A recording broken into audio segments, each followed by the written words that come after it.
vintage 14-inch Delta bandsaw from 1948, made in the Milwaukee, Wisconsin factory. The original location, I think. Not sure on that. This is I paid about as much for this unit as one would pay for a cheap Chinese benchtop unit new. And this thing is built better than anything available on the market today. This one has the open steel stand. It also was sold with an enclosed cast iron stand, and which was sculpted and had an Art Deco look. I would like to find one of those stands for this saw, but for now the open stand works just fine.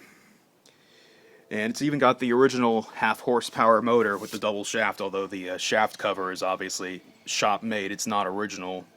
That was on this when I bought it. And it needed some work done when I got it. And there were a number of things that needed to be remedied. First off, I changed out the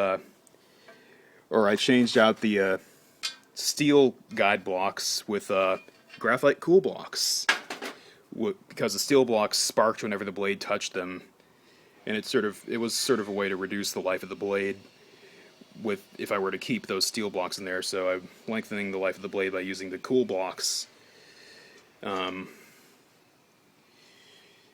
The original blade also broke at some point while I owned this saw, and I had to get a new one.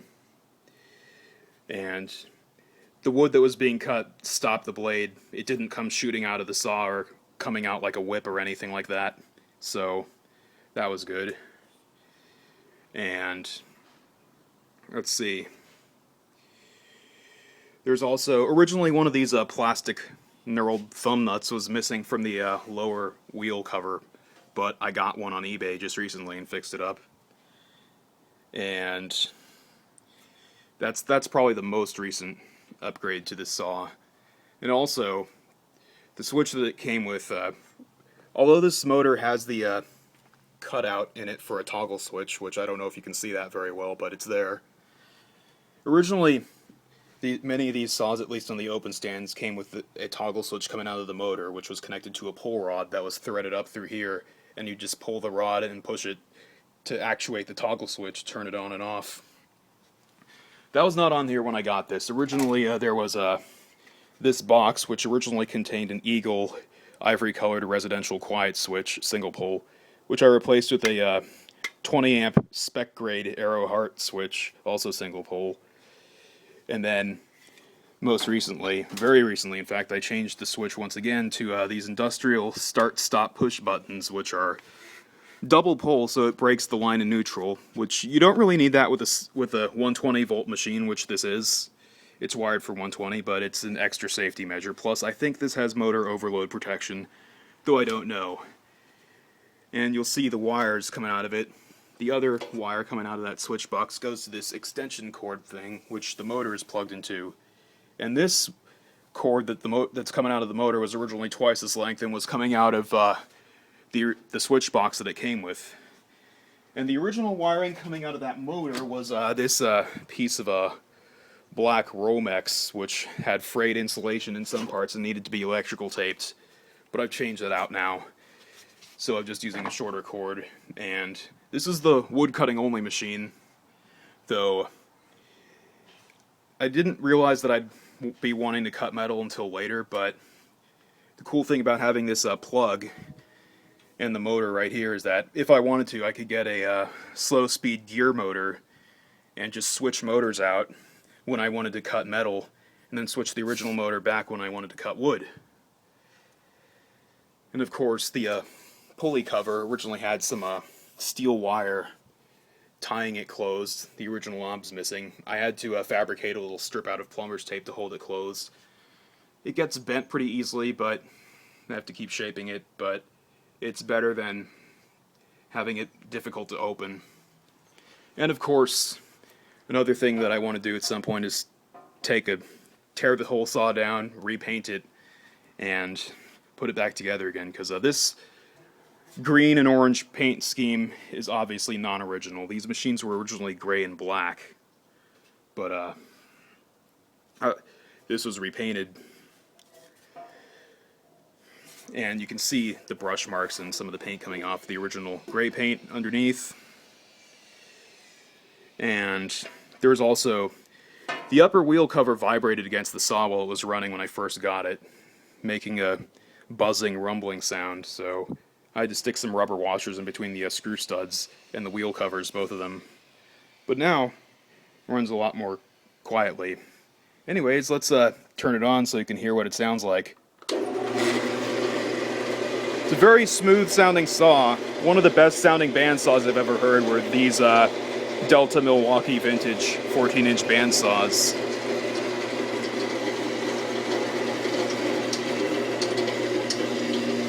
Now let's turn it off. And let's see, I don't know if my phone's going to stand up for this, but I cut out a whole bunch of test pieces of oak, even double cross-cutted some pieces of oak, but I'm going to try to cut some curves with this saw. Let's see if I can successfully leave the phone on the table without it falling over, and we'll make this cut.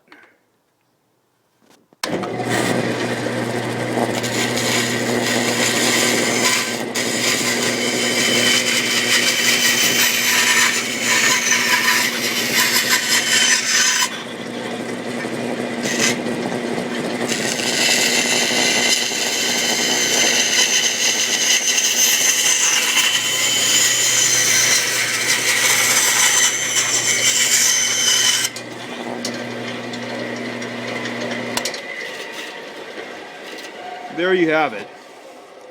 Again, as usual, it's not quite perfect, but usually this would be smoothed out at a either at a drum sander or at a belt disc sander to get it fine-tuned. Usually you'd want to leave the line, although I did sort of cut to the line instead of leaving it. But for the most part, it actually cuts more accurately than it did when I first got it.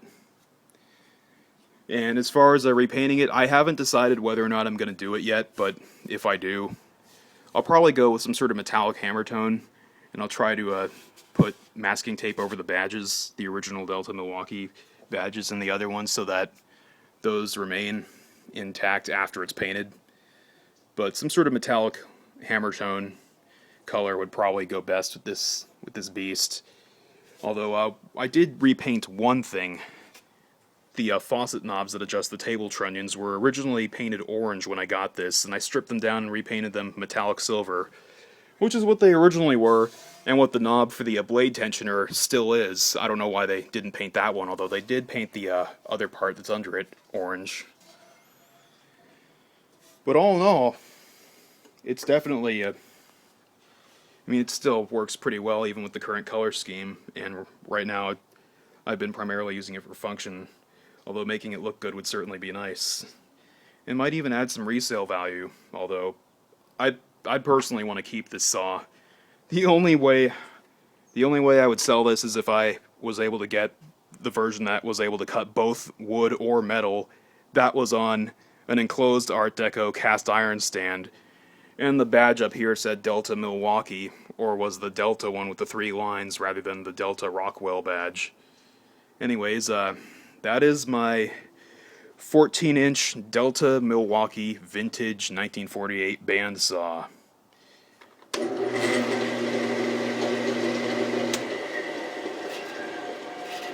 Enjoy, and thanks for watching.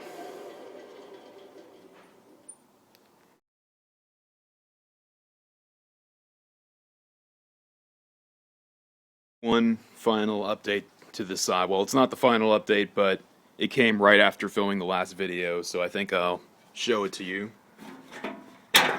A link belt.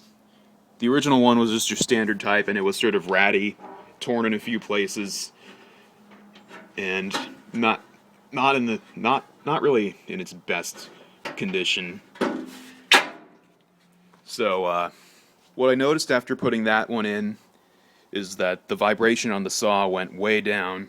Before, the blade vibrated back and forth a little bit as it was running. That is no longer the case.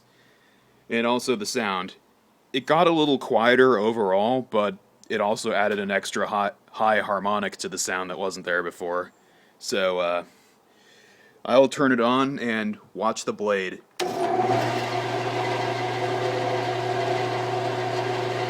It stays in place much more easily now.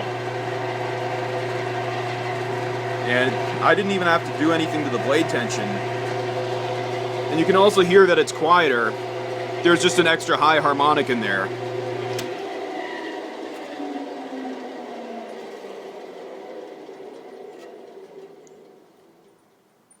You can sort of hear it more as it's winding down.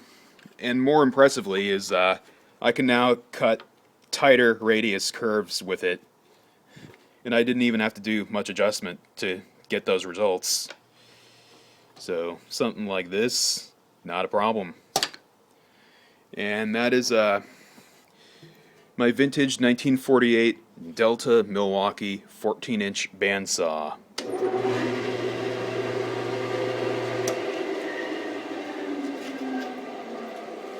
Enjoy, and thanks for watching.